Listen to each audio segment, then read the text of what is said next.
का तूफान का लेके नदी आत्मा की हम पर बहा। नई शुरुआत की मीटिंग में मैं आपकी लाइफ के ऊपर प्रोफेटिक घोषणा करता हूं, शर्मिंदगी आपका हिस्सा ना होगा। आज से आपकी लाइफ के ऊपर घोषणा करता हूं, हर वो चीज जो जनरेशनल श्राप की वजह से चलती आ रही है, आज इस मीटिंग में परमेश्वर उसे तोड़ रहा है। आपकी लाइफ से आप उसे कभी नहीं देखेंगे। जिस तरह परमेश्वर ने मूसा को कहा था, लोगों को कहा था, जो एनिमीज तुम आज देख रहे हो तुम उसे कभी फिर ना देखोगे। मैं आपकी लाइफ के ऊपर घोषणा करता हूं, ये श्राप का आज लास्ट डेट थी, वो एक्सपायर हो चुका है। आमीन हो जाए, ये बरकत तुम्हारी होगी चर्च। मैंने कहा आमीन हो जाए, ये बरकत तुम्हारी होगी चर्च। Hallelujah, hallelujah, hallelujah. जो आत्मा के भूखे और प्यासे हैं, आत्मिक जिंदगी के लिए भूखे और प्यासे हैं, वो अच्छी सेहत की निशानी है। आज मैं आपकी लाइफ के ऊपर प्रोफेसी करता हूं, आत्मिक भूखे और प्यासे आप धर्म के लिए हो जाएंगे। आज से मैं आपकी लाइफ के ऊपर प्रोफेसी करता हूं, आप अपनी फैमिली के प्राउड का कारण होंगे यीशु मसीह के सामर्थी नाम में।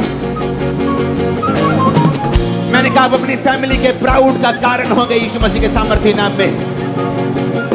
मैं आपकी लाइफ के ऊपर प्रोफेसी करता हूं, आपकी लाइफ के ऊपर पर्सनल शर्मिंदगियां आज से ओवर हो चुकी हैं, कैंसिल हो चुकी हैं, माइनस हो चुकी हैं, फायर से जा चुकी हैं। मैं नहीं जानता कौन कितना सीरियस, अगर आप सीरियस है तो आपका आमीन। मैंने कहा आपका आमीन। हालेलुया।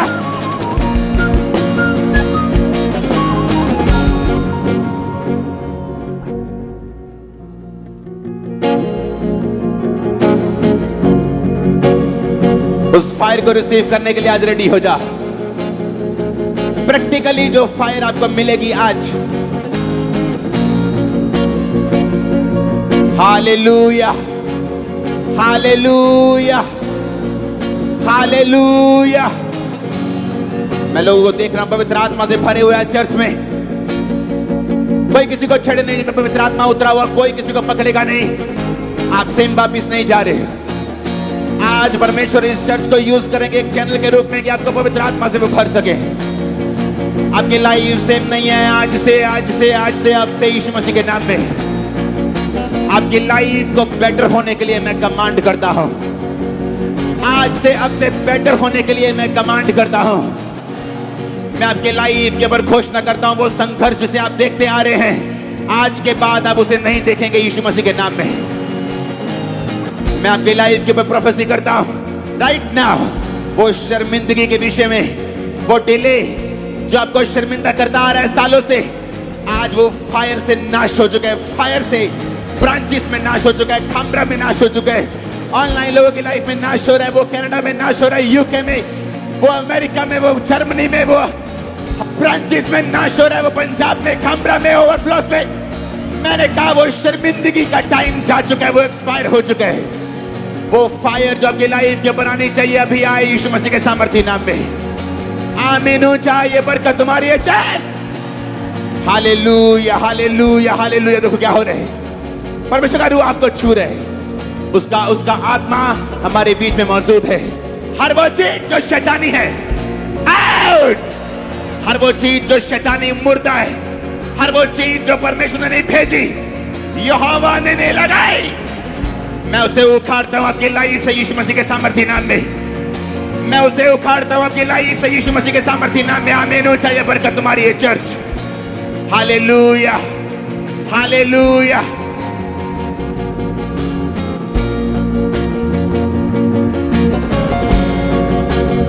आप ब्लेस है, आप ब्लेस है, आप ब्लेस है। मैंने कहा आप ब्लेस है, मैंने कहा आप ब्लेस है, मैंने कहा। हालेलुया। अपने हाथों को उठा। बिना अग्नि, बिना फायर कोई रियल क्रिश्चियनिटी को नहीं देख सकता। वो रियल फायर आपकी बॉडी, स्पिरिट में, आपकी हड्डियों में, आपकी नाड़ियों में एंटर करे आज, अभी, राइट नाउ। जिन लोगों के सामने शैतान ने आपको नीचा किया, पवित्र आत्मा मुझे बता रहे, परमेश्वर अब आपको ऊंचा करने के लिए जा रहे हैं। एक नई शुरुआत इस मीटिंग का नाम है।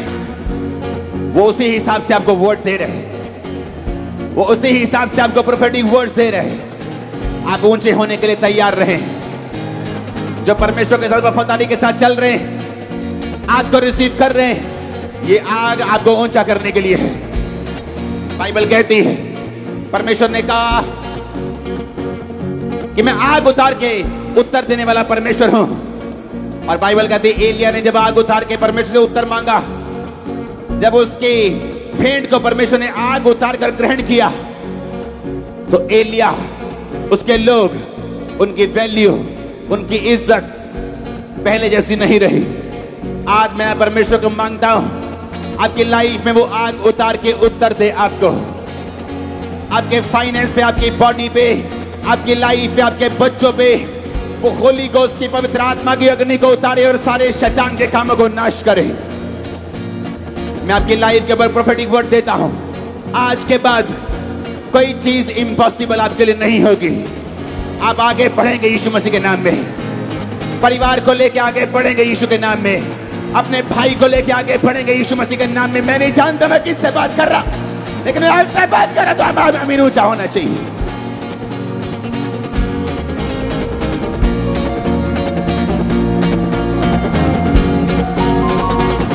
Hallelujah, hallelujah. अपने हाथों को उठा के बोलो, परमेश्वर मुझे तेरी फायर चाहिए, तेरी आग चाहिए। तेरी आग से आज मैं भर के वापस जाऊं, मैं सेम वापस न जाऊं। प्रभु यीशु मसीह के सामर्थ्य नाम में आमीन हो जा। बरकत तुम्हारी। Hallelujah, hallelujah, hallelujah, hallelujah. Congratulation इस आग से फिल होने के लिए, आज की मीटिंग के लिए, नई शुरुआत के लिए, शर्मिंदगियां खत्म होने के लिए, इम्पॉसिबल खत्म होने के लिए। Congratulation church. Hallelujah, hallelujah. Bible को उठाओ, अपनी सीट पे बैठ जाओ, बोलो, सर्वशक्तिमान परमेश्वर, ये वचन आज मेरे लिए है।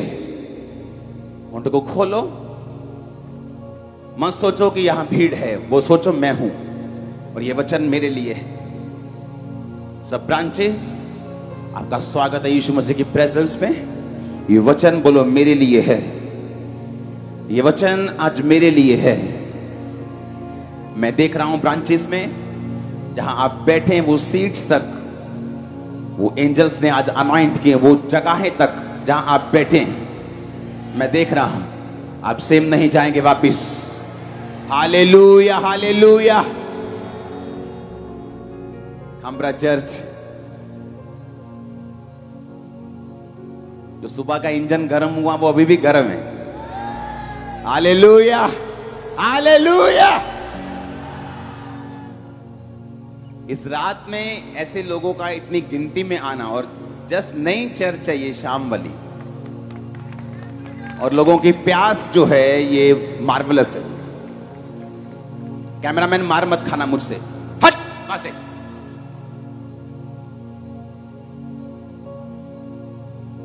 दिमाग आत्मिक होगा तो काम करेगा तू, लड़कियों में ध्यान होगा तो काम नहीं करेगा तू।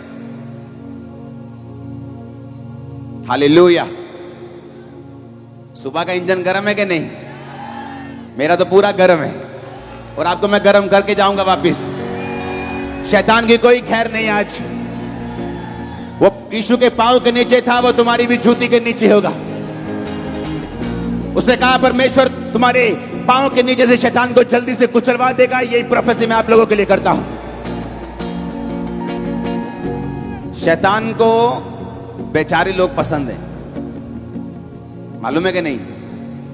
उसको वो लोग बहुत पसंद है जो हीन भावना में रहते हैं। शैतान को वो लोग बहुत पसंद हैं जो अपने आप को कम समझते हैं। उसको वो लोग पसंद है जो हर वक्त डरे रहते हैं। उसको वो लोग पसंद हैं जो उनको लगता है कि हम विक्टिम हैं, हमारी जिंदगी में अटैक हो रहे हैं, क्योंकि उन लोगों को वो जल्दी से उन पर कब्जा कर सकता है। उसको गर्म लोग पसंद नहीं। You are fearfully and wonderfully made. मालूम है कि नहीं? तुम अद्भुत और भयानक रीति से रचे गए हो। सब कुछ कितना सुंदर बनाया। पहाड़ देखा कितना सुंदर है, शब्द से बना है, तुम हाथों से बनाए गए। मालूम है? चंद्रमा देखा है, सूर्य देखा है, सूर्य इतना छोटा है, बाकी इतने बड़े बड़े सितारे और सूर्य हैं, शब्द से बने हैं, तुम हाथों से बनाए गए। इमेजिन करो, इमेजिन करो। उसने कहा you are fearfully and wonderfully made. जब परमेश्वर ने आपको बनाया ना, जब परमेश्वर ऐसे आदम को बना रहा था तो परमेश्वर और आदम का कद सेम था। उसने कहा मैं तुम्हें अपने समान बनाता हूं, बिल्कुल मेरे जैसा दिखने वाला। तुम्हारी शक्ल परमेश्वर से मिलती है मालूम, और ऊपर कोई रंग नहीं है, आत्मा का कोई कलर नहीं है, कोई ब्राउन नहीं, ब्लैक नहीं, व्हाइट नहीं, सांवला नहीं, ऊपर कलर है ही नहीं, सेम कलर है, स्पिरिट का कोई कलर नहीं। आप फियरफुली और वंडरफुली बनाए गए हैं। जिस दिन आपको ये बात समझ आती है, आप अपनी वैल्यू समझ लेते हैं। ना तो अपने आप को ओवर एस्टिमेट करो और ना तो अंडर एस्टिमेट। किसी ने घर बेचना हो तो अगर ओवर एस्टिमेट करता है, नो जी यही तो 70 लाख का बेचना, और घर कितने का है 30 का, तो भी नहीं बिकेगा, आप नुकसान में रहोगे। अगर 20 का बता के बेच दोगे तो भी नुकसान में रहोगे कि घर की वैल्यू 30 लाख है। अपने आप को पौलुस कहता है ना तो ओवर समझो ना तो नीचे समझो। जैसा परमेश्वर ने तुम्हें बनाया तुम वैसा अपने आप को समझो। आमीन। हीन भावना वाले लोग परमेश्वर यूज नहीं करता, मालूम है? जिनको यकीन नहीं अपने आप के ऊपर, जो ये बोलते काश मैं उस परिवार में जन्मा होता, काश मैं ऑस्ट्रेलिया में जन्मा होता, काश मैं भी यूके जन्म लिया होता, काश मैं भी अमेरिका जन्मा होता, काश मेरी भी नाक सीधी होती, काश मेरी भी आंखें मोटी होती, काश मैं भी लंबा होता, काश मैं भी काला होता, काश मैं भी गोरा होता। ये बात बोलना परमेश्वर के सामने उसको गाली निकालने के बराबर। उसने आपको बनाया है। हर व्यक्ति को अगर वो एक जैसा बना देता तो सारी दुनिया बोरिंग हो जाती। अगर एक जैसा स्वभाव सबका होता तो रॉबर्ट्स में और हम में फिर क्या फर्क होता? हालेलुया। अगर सारे लोग बॉस बन जाएं, सारे बॉस बन जाएं तो काम कौन करेगा? जो सफाई कर्मचारी, आप सफाई नहीं कर सकते कई बार।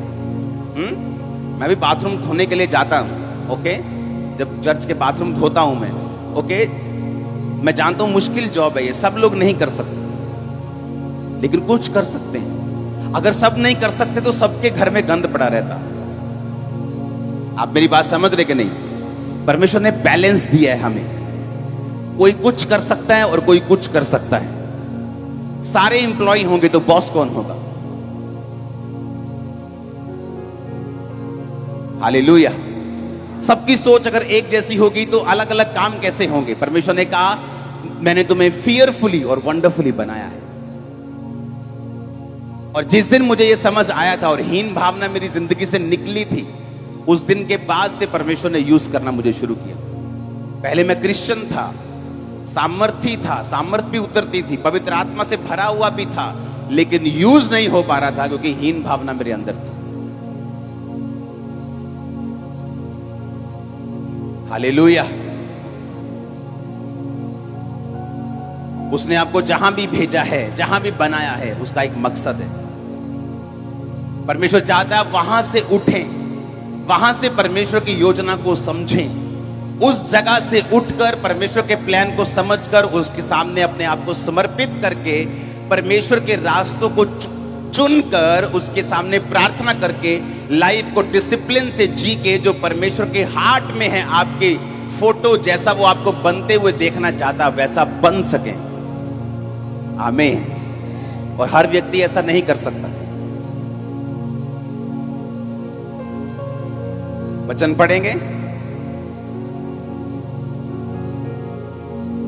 दूसरा तीमुथियुस 2 उसकी 20 से 25 आयत। उसमें लिखा है, बड़े घर में ना केवल सोने और चांदी के पर काठ मिट्टी के बर्तन भी होते हैं, कोई कोई आदर और कोई कोई निरादर के लिए। यदि कोई अपने आप को इनसे शुद्ध करेगा तो आदर का बर्तन और पवित्र ठहरेगा और अपने स्वामी के काम आएगा और हर एक भले काम के लिए तैयार होगा। जवानी की अभिलाषाओं से भाग और जो शुद्ध मन से प्रभु का नाम लेते हैं उनके साथ धर्म, विश्वास और प्रेम और मेल मिलाप का पीछा कर मूर्खता और अविद्या के विवादों से अलग रह, क्योंकि तू जानता है इनसे झगड़े उत्पन्न होते हैं। आमीन। फिर से पढ़ेंगे उस आयत को, 20 आयत को। बड़े घर में ना केवल सोने और चांदी पर काठ और मिट्टी के बर्तन भी होते हैं।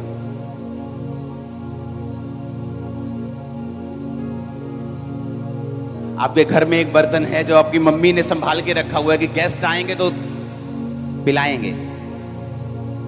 वो कटलरी का महंगे महंगे वाला सेट, जब तुम मांगते हो चाहे तो टूटे कप में मिलती है लेकिन जब गेस्ट आते हैं तो उनके लिए स्पेशल रखा होता है। हाँ के ना? परमेश्वर ने कहा बड़े घर में सोने और चांदी के पर काठ और मिट्टी के बर्तन भी होते हैं। एक वो कप है जो आपकी मम्मी ने आपके गेस्ट के लिए रखा हुआ है, और एक वो बर्तन है जहां वो कूड़ा रखती है दोनों बर्तन। एक वो बर्तन है जहां सब कूड़ा जमा होता है, एक वो बर्तन है जहां कूड़ा जमा करके हम उसे फेंक के आते हैं। वो भी बर्तन है, वो भी घर का ही है, वो भी आप ही के घर का है, और वो भी एक बर्तन है जो आपकी मम्मी ने स्पेशल रखा हुआ है। परमेश्वर ने कहा जो कोई अपने आप को इनसे शुद्ध करेगा, किन से? व्यभिचार से, किन से? लड़ाई से, झगड़े से, निंदा से, चुगली से, फेक मिनिस्ट्री से, फेक चीजों से, गलत कमाई से अपने आप को शुद्ध रखेगा, वो आदर का बर्तन ठहरेगा और मालिक के पीने के काम आएगा। लेकिन जो कोई अपने आप को इनसे शुद्ध नहीं करेगा, वो निरादर का बर्तन कहलाएगा, होगा मेरे घर का ही, लेकिन कूड़ेदान में होगा, कूड़े डालने वाला बर्तन होगा, गंदे कूड़े को रखने वाला बर्तन होगा। हालेलुया। हमने क्रिश्चियंस की हालत देखी है जो परमेश्वर में नहीं चलते, उनकी हालत अन्य जातियों से भी बुरी है। मालूम है कि नहीं? अन्य जातियों से भी बुरी हालत है उनकी, क्योंकि परमेश्वर ने कहा अगर आप अपने आप को शुद्ध नहीं करेंगे तो निरादर के बर्तन ठहरेंगे। अगर परमेश्वर हमें आदर देने का वायदा करता है कि याकूब का परमेश्वर तेरी इज्जत को बढ़ाएगा, तो हमें यह भी मालूम होना चाहिए कि शैतान हमें निरादर देना चाहता है, और वो अपने आप प्रवेश नहीं कर सकता जब तक वो आपको अपनी चीजों में आपको इंट्रोड्यूस ना करवाए, उस पाप को, उन चीजों को जो शैतान चाहता है कि हम अपनी डेली लाइफ में करें, ताकि वो हमारी लाइफ में एंटर करें और परमेश्वर का आदर नहीं बल्कि उसका निरादर हमारी लाइफ में हो। हालेलुया। आत्मिक औरतें अपने पति से इज्जत पाती हैं। अगर आज लड़ाई है क्योंकि आप मसीह में हैं, डोंट वरी, वो आपकी इज्जत करेगा एक दिन। आत्मिक लोग अपने घरों में, अपने देशों में, अपने, परमेश्वर ने कहा मेरे नाम के कारण लोग बैर करेंगे, तुम्हारा निरादर करेंगे, लेकिन वो हर टाइम नहीं होगा, ये नहीं कहा परमेश्वर। उसने कहा अगर जो कोई मेरी सेवा करेगा, मेरा पिता उसका आदर करेगा। आमीन। अब पौलुस यहां पे तीमुथियुस को समझा रहे हैं। तीमुथियुस उसका स्पिरिचुअल सन था। अगर आप पौलुस की पत्रियों को ध्यान से पढ़ेंगे जो तीमुथियुस को उसने लिखी, तो उसने उसके कैरेक्टर पर जोर दिया है। तीमुथियुस के पास वरदान थे। बाइबल कहती है कि पौलुस ने कहा तीमुथियुस, वो वरदान जो तेरे पास हैं, जो मेरे हाथ रखने के द्वारा, प्राचीनों के हाथ रखने के द्वारा तुझे मिला था, उस पे अपना ध्यान लगाए रहे। वो वरदानों से भरा हुआ था वो, लेकिन पौलुस पूरी पत्री में उसको अपना कैरेक्टर सीधा करने की और अपने कैरेक्टर में रहने की और इन चीजों से शुद्ध रहने की और परमेश्वर के वचन में चलने की हिदायत देता है, क्योंकि पौलुस जानता है कि गिफ्ट्स आपकी तरक्की के लिए हैं, लेकिन कैरेक्टर आपके लंबे चलने के लिए, बने रहने के लिए है। मैंने लोगों को देखा है सेवकाई खड़े करते हुए, लाखों लोगों में प्रचार करते हुए, कैरेक्टर मेंटेन ना करते हुए और फिर टाइम से पहले उड़ते हुए।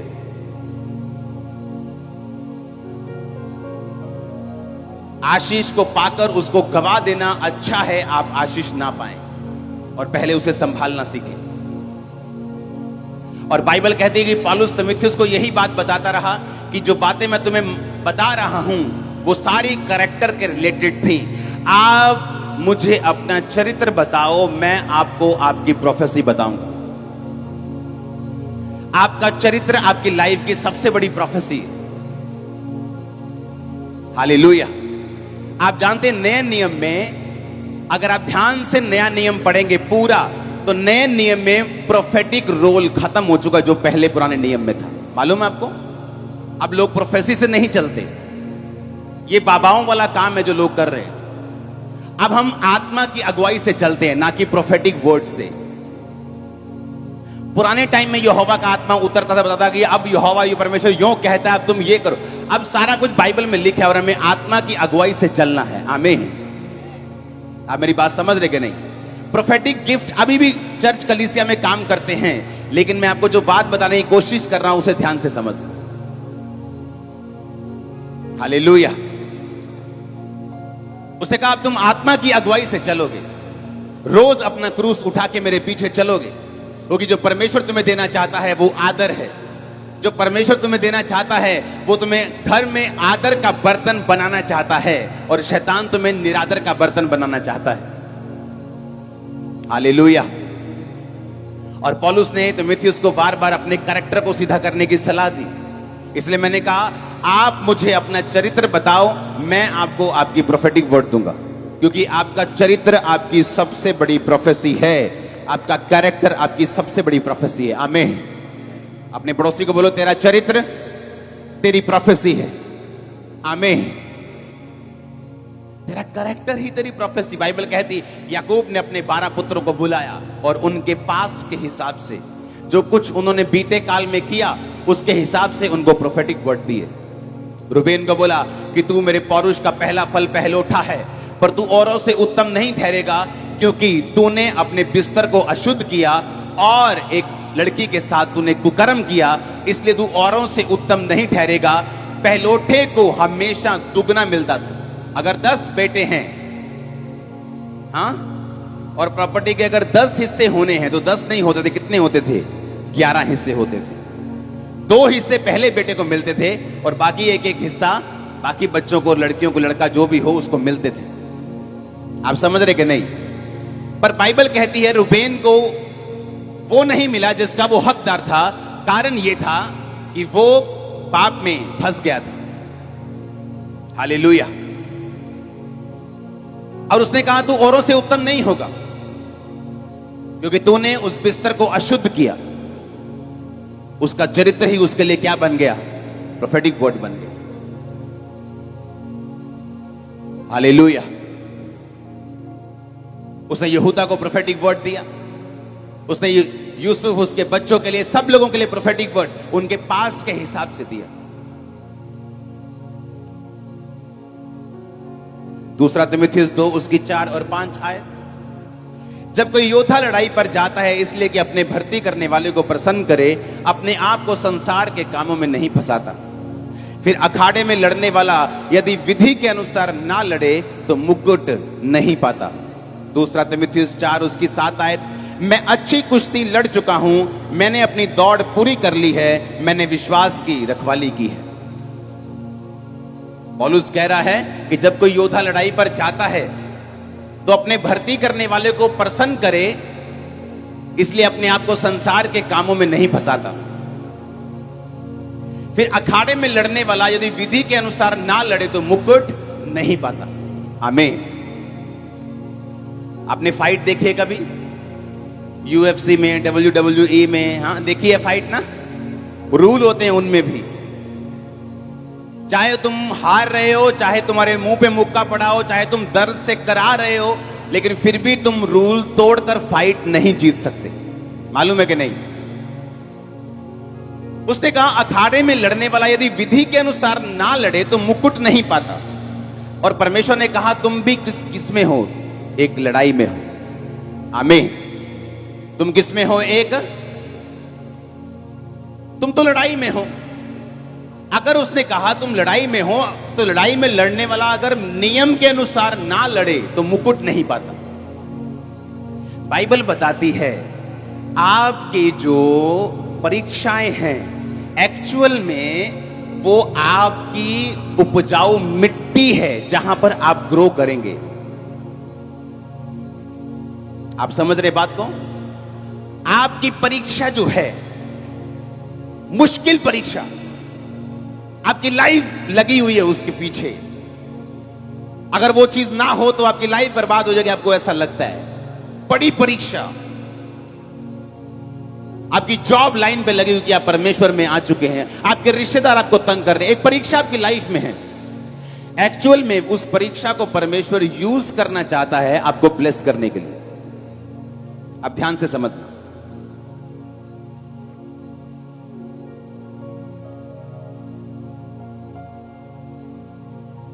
पच्चीस आयत को पढ़ेंगे, 20 से 25 आयत। पौलुस ने कहा, तू विरोधियों को नम्रता से समझाए, क्या जाने परमेश्वर उन्हें मन फिराव का मन दे कि वो भी सत्य को पहचान सके। सुनो मेरी बात, विरोधियों को कैसे समझाना है?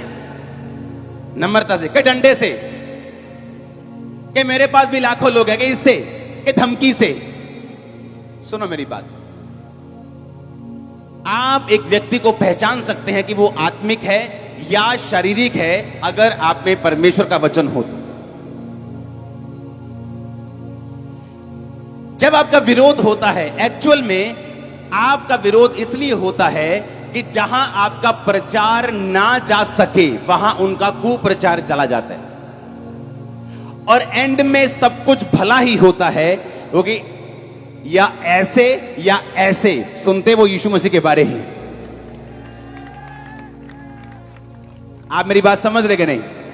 अब हुआ क्या, अगर मैं स्पिरिचुअल हूं, अगर मुझे मालूम है कि ये विरोध है, तो मुझे ये मालूम होना चाहिए कि ये मेरी बरकत के लिए और मेरी ब्लेसिंग के लिए है। और पौलुस ने कहा, अपने विरोधियों को नम्रता से समझाना, उनको इंटरनेट पे आके धमकियां मत देना कि मैं तेरा बाप हूं, मैं तेरा नाना हूं, मैं तेरा दादा हूं। इससे से आप पहचान जाते हैं कि ये व्यक्ति आत्मिक है कि नहीं, कि ढोंग कर रहा है आत्मिक होने का। आप समझ रहे मेरी बात कि नहीं? उसने कहा, विरोधियों को कैसे समझाना? नम्रता से, क्या जाने परमेश्वर उन्हें मन फिराव का मन दे। सुनो मेरी बात, अब जो विरोधी हैं, जो आपका विरोध है, जो शैतान आपके पीछे लगा है या लोग आपके पीछे लगे, वो आपके लिए उपजाऊ मिट्टी के समान है। पर जहां पर आपने वचन तोड़ दिया और आप भी विरोध में लग गए, वो मिट्टी नहीं फिर रह गई, उसमें आपने मिलावट कर दी। फिर वो आपने जो किया ना, वो आपको ऊंचा नहीं करेगा, नीचा कर देगा, आपकी वैल्यू को डाउन कर देगा, आपके सिस्टम को डाउन कर देगा, आपकी महिमा नहीं होगी, क्योंकि आपने वर्ड जो है वो तोड़ दिया। इसलिए मैं कहता हूं, गिफ्ट जरूरी है, पर अगर वचन ना हुआ तो मरोगे। तो सुबह की मीटिंग में लोग थे यहां पे, बंद करनी पड़ी टेस्टिमनीज। इतनी लाइन में लंगड़े, अंधे, गूंगे, क्या मेरे को याद तक नहीं, सच बता रहा हूं। आप मेरी बात समझ रहे कि नहीं? लेकिन अगर वचन नहीं होगा तो जब परीक्षाएं आएंगी, आपको यह मालूम नहीं होगा कि मुझे रिएक्ट कैसे करना है, मुझे इस पे क्या रिएक्ट करना चाहिए। और रॉन्ग रिएक्शन आपको उल्टा पड़ सकता है, क्योंकि जहां आप परमेश्वर का वचन तोड़ देंगे, वहां परमेश्वर आपके साथ फिर नहीं होगा। और वो परीक्षा फिर आपको ऊपर नहीं लेके जाएगी, कहां लेके जाएगी? नीचे। वो आपकी महिमा नहीं करेगी, आपकी बेइज्जती करेगी। आपकी ग्लोरी नहीं होगी, बल्कि आपकी बेइज्जती होगी, क्योंकि आप भी उनके जैसे रिएक्ट कर रहे हैं। आपने भी दांत के बदले दांत कर दिए। उसने कहा, अपने विरोधियों को नम्रता से समझाए, क्या जाने परमेश्वर उन्हें भी मन फिराव का मन दे दे। इमेजिन करो, ये वचन परमेश्वर ने, पौलुस ने तीमुथियुस को कहा था। इसका मतलब एक एक वचन जो परमेश्वर आपसे कहता है वो कितना जरूरी है बाइबल में। आमीन। चाहे वो प्रेयर करने का हो, वो डिसिप्लिन में रहने का हो, वो फास्टिंग करने का हो, वो बोने का हो, वो सेवा करने का हो, एक एक वचन के पीछे आपकी जबरदस्त ग्रोथ छुपी हुई, मैं आपको बता रहा हूं। एक वर्ड के पीछे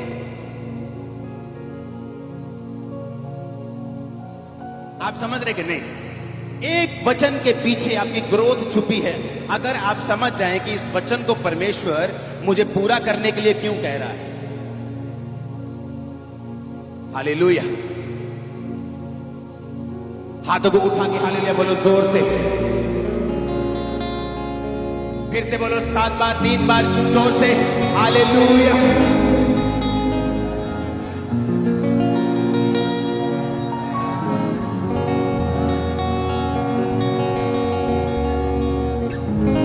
आमीन। अपने पड़ोसी को बोलो, अखाड़े में लड़ने वाला नियम के अनुसार अगर ना लड़े तो मुकुट नहीं पाता। आमीन। हमारे युद्ध में भी हमारे लिए एक नियम ठहराए गए हैं। ये नियम है विरोधियों के लिए। आपने इसे तोड़ दिया, आप लड़े भी, अखाड़े में गए भी तो भी हार गए, क्योंकि आपने विधि के अनुसार नहीं लड़ा। अपने पड़ोसी को बोलो, तेरा युद्ध आत्मिक है, तेरा युद्ध इंसानों से नहीं, किसी धर्म से नहीं, किसी समाज से नहीं, तेरा युद्ध शैतान के साथ है, आत्मिक शक्तियों के साथ है। अपने सिर पे हाथ रख लो, आज फायर कैच करो लड़ने के लिए और जीतने के लिए। फायर कैच करो अपने परिवार के लिए, फायर कैच करो फाइनेंस में बढ़ने के लिए, फायर कैच करो परीक्षाओं से बाहर आने के लिए, फायर कैच करो यीशु मसीह के नाम में बड़े काम करने के लिए, फायर कैच करो शर्मिंदगी को हटाने के लिए। आमीन हो जाए बरकत तुम्हारी है चर्च। Hallelujah, hallelujah. यही परमेश्वर चाहता है। उसने आपको वर्ड दिया, उसने आपको अखाड़ा दिया लड़ने के लिए और जीतने के लिए। जब अखाड़े में कोई जीतता है तो फिर क्या होता है? क्या होता है? बेल्ट आती है कि नहीं? हाँ, वो शील्ड आती है, किसी प्रोग्राम में बेल्ट आती है, किसी प्रोग्राम में हाँ तमगा आता है, मेडल आता है, किसी में कुछ आता है। वो मेडल के लिए तैयार हो जाओ। बहुत से लोग लड़ते हैं पर मेडल नहीं पाते, क्योंकि अखाड़े में लड़ने वाला, फिर से वचन पढ़ो, अखाड़े में लड़ने वाला अगर विधि के अनुसार ना लड़े तो मुकुट नहीं पाता। लड़ना है पर विधि के साथ, नियम के साथ। युद्ध है हमारा, हम जानते हैं, लेकिन इंसान से नहीं। युद्ध है हमारा, हम जानते हैं, पर विरोधियों से नहीं। उसके पीछे कुछ आत्माएं हैं, उनसे। आमीन। और जब हम वचन को पूरा करने में कामयाब रहते हैं तो आशीषें परमानेंटली पाने में भी कामयाब रहते हैं। आमीन। आप रेत के समान हैं। किसके समान है? अब्राहम को परमेश्वर ने कहा था, मैं तेरे वंश को रेत के समान कर दूंगा। हमको रेत बोला परमेश्वर ने। रेत क्या करती? बर्तन साफ करती, लेकिन खुद गंदी नहीं होती। हमको साफ करना है, खुद गंदे नहीं होना। आमीन। हमने नशे वालों को, हमने शराबियों को, हमने व्यभिचारियों को संगति नहीं करनी उनकी, उनको वचन देना है, उनको साफ करना है। ओ यार, आई तू पेप्सी पी ली यार, मेरे ना बैजा आज तू मैनू ना यीशु मसीह दी गल्लां दस्या कर रोज, ठीक है? मैं पैग लालू करूंगा, तू पेप्सी पी लिया करी। 7 दिन के बाद तुम पैग लगाओगे और वह पेप्सी पी रहा हो। यीशु मसीह ने कहा, तुम शैतान के पास मत जाना, लेकिन अगर वो तुम्हारे पास आया मैं तुम्हें बचा लूंगा। हाँ, तो सीना रोज आया करो, मैंने वचन देना। 7 दिन तो तुम वचन दोगे, पर 8वें दिन वचन नहीं दोगे। हालेलुया। तुम फंस जाओगे। परमेश्वर ने कहा, तुम शैतान के पास मत जाओ, लेकिन अगर वो तुम्हारे पास तुम्हारी परीक्षा के लिए आए, मैं तुम्हें सेव कर लूंगा। हमें संगति नहीं करनी लोगों की, पर उन्हें वचन देना है। उतना समय बिताना है जितना हमारे लिए अच्छा है और उनके लिए भी अच्छा है। उतना ही समय बिताना है जिससे वो सुधर सके और हम बिगड़ ना सकें। अपने आप को मजबूत मत समझो इस विषय में। बाइबल कहती है, व्यभिचार से भागो। उसने ये नहीं कहा तुम बड़े स्ट्रांग हो, ऐसे खड़े रहना सामने, क्या चक्कर है बताओ तू। उसने कहा, अगर तुम्हें यहां लगता है कि व्यभिचार है, वहां से निकल लो, पतली गली से साइड पे निकल जाओ। उसका सामना मत करो, समझाने की कोशिश मत करो। उसको काउंसलिंग की जरूरत नहीं है तुम्हारी। वो रूप ना भी बचेगी ना, तुम कोई चिंता मत करो, कोई और बचा लेगा उसको। हाँ, कोई बचा लेगा उसको, चिंता मत करो। तुम्हारी नानी बचने वाली पड़ी है। हाँ हाँ भाई, कितने है तू? पापा जी मैं बस एक भैन नूं छड्डन जा रहे हैं। ते भैन किन्ने साल दी है? भैन 20 साल दी। अच्छा, चर्च में और भी बूढ़े लोग थे, तुम उनको तो छोड़ने घर नहीं जाते, लेकिन ये बहन जी तुम्हें कैसे मिल जाती हैं जवान वाली? व्यभिचार से भागना है, भागना है, भाग जाओ कहता। यूसुफ के जैसा स्ट्रांग आदमी नहीं था, पर लिखा बाइबल कहती जब उसको औरत ने पकड़ा, पोतीफर की पत्नी ने, तो वहां से वो भाग गया। अगर आपको अपनी डेस्टिनी बचानी है, जो बुलाहट, जो सुंदरता परमेश्वर ने आपके लिए रखी, अगर बचानी है उसको, भाग जाओ इन चीजों से। आमीन। उसने कहा अखाड़े में लड़ोगे, विधि के अनुसार नहीं लड़ोगे तो मुकुट नहीं पाओगे। तुम अखाड़े में हो भी, तुम लड़ भी रहे हो, लेकिन फिर भी अगर मुकुट ना पाओगे तो इससे बुरी बात और क्या हो सकती कि मुक्के भी खाए, आंख भी सुजा ली, होंठ भी सुजा लिए, दांत भी निकलवा लिए, और फिर भी मुकुट नहीं मिला। यही हाल क्रिश्चियन लोगों का है। चर्च भी चले गए, टाइट भी दे दिया, प्रार्थना भी कर ली, गर्लफ्रेंड भी बना ली, मुक्के भी खा लिए शैतान से, और बना भी कुछ नहीं। आप सीरियस नहीं हो। गोलगप्पे भी खाई गए, गोलगप्पे वाली दवाई भी खाई गए। गले को अब मालूम नहीं कि दवाई की सुनूं कि गोलगप्पे की सुनूं, कि खाऊं खाऊं करूं कि चुप हो जाऊं, कि 2 मिनट में तो बोलता है कि दवाई खा के चुप हो जाओ, और 2 मिनट में फिर पानी पीता है और फिर कहता है खाऊं खाऊं कर। आप मेरी बात समझ रहे कि नहीं? अब आपको यह समझना है, पहले तो गोलगप्पे अच्छे वाले खाने हैं, हालेलुया, ताकि खाऊं खाऊं ना करो तुम। आप समझ रहे कि नहीं कि आ तो गए अखाड़े में, तो अच्छी तरह लड़ लो तुम। क्यों पंगा ले रहे हो? क्यों दो मने हो? क्यों दो चित्ते हो? क्यों एक तरफ नहीं लगते? ताकि परमेश्वर जो करना चाहता है वो कर सके तुम्हारी लाइफ में। हालेलुया। कुछ लोग जोक्स मारते हैं अपनी लाइफ में, अपनी लाइफ के ऊपर ही जोक्स मारते हैं। एक तरफ प्रार्थना करते, दूसरे पाप करते, जोक कर रहे हैं अपनी लाइफ से, मजाक कर रहे हैं अपनी लाइफ से। वो जोकर है, वो अपनी लाइफ के लिए सबसे बड़े जोकर वो अपनी लाइफ के लिए खुद ही हैं, क्योंकि उन्हें मालूम नहीं कि अगर विधि के अनुसार नहीं लड़ेंगे तो मुकुट नहीं पाएंगे। मुकुट क्या?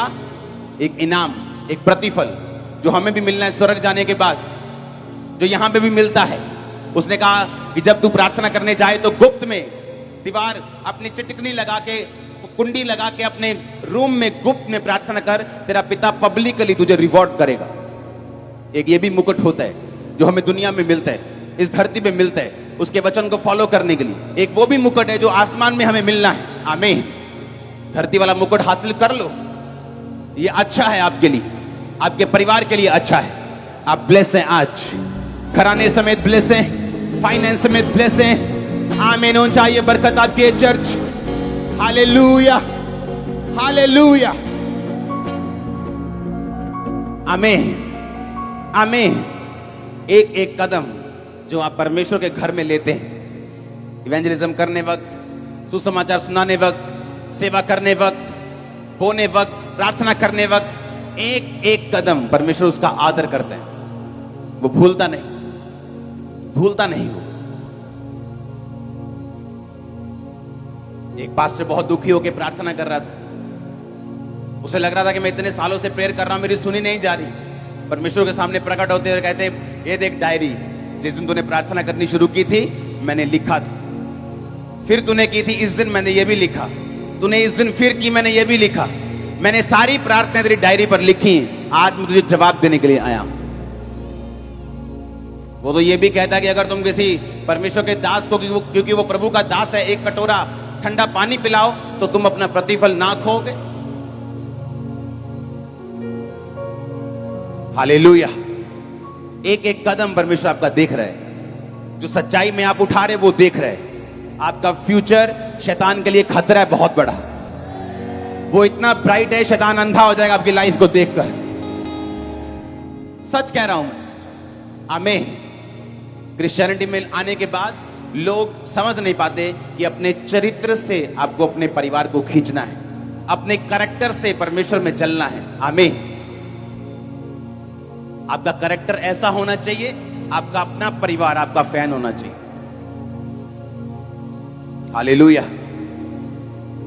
जब लोग आपको आमीन आमीन बोलते और हालेलुया बोलते देखते हैं और घर जाकर आपके चरित्र को वैसा नहीं देखते जैसा होना चाहिए, आप पे वो यकीन नहीं करते। हालेलुया। आपको परमेश्वर आज से इनर ग्रेस दे, आपके अंदर वाला व्यक्ति ग्रेस पाए। आज आप स्ट्रांगली चल सके परमेश्वर में। आमीन हो चाहिए बरकत तुम्हारी ये चर्च। Hallelujah, hallelujah. अपने पड़ोसी को बोलो, विधि के अनुसार लड़ना है, नियम के अनुसार लड़ना है और नियम के अनुसार जीतना है। आप जीतेंगे। शर्मिंदगियां जा रही हैं, शर्मिंदगियां जा रही हैं। आमीन ऊंचा ये जारी, मैंने कहा एक्सपायर हो रही आज यीशु मसीह के नाम में। नई बिगनिंग की मैं घोषणा करता हूं आपकी लाइफ के ऊपर, नई बिगनिंग की घोषणा करता हूं आपकी सेवकाई के ऊपर।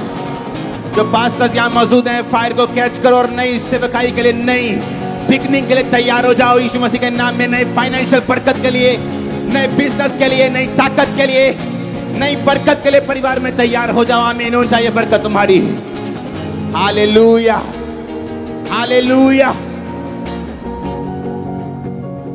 विधि के अनुसार लड़ना है हमें। लड़ाई तो सब करते हैं, लेकिन सब विधि के अनुसार नहीं लड़ते। भूल जाते कि हम मांस और लहू से युद्ध में नहीं, भूल जाते हैं। अपने हाथों को उठाओ।